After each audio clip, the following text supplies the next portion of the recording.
Сомнолог ұйықтар алдында сериал көру неліктен пайдалы екенін түсіндірді. Егер сіз кеште қызықты сериалдар көруді ұнататын болсаңыз, мұндай хобби ұйқыңызға пайдасын тигізуі мүмкін. Заманауи адамдар үшін кешке демалудың ең жақсы жолы монитордың немесе теледидар экранының алдында отырып жақсы сериал тамашалау. Сомнолог Михаил Полуэктің айтуынша, сүйікті сериалды тамашалау сізді күнделікті белсенді әрекеттерден алшақтатуы мүмкін.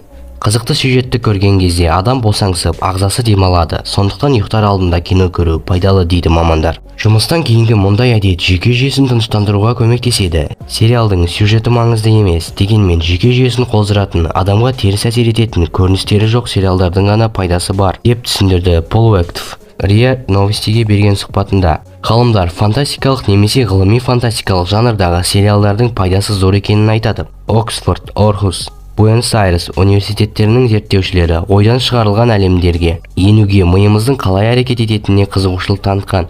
Зерттеу Science Advances журналында жарияланды. Экспериментке 176 адам қатысты. Бірнеше адам әртүрлі жанрдағы фильмдерді көрген. Оның ішінде комедия, мелодрама, экшн фильм, фэнтези болған.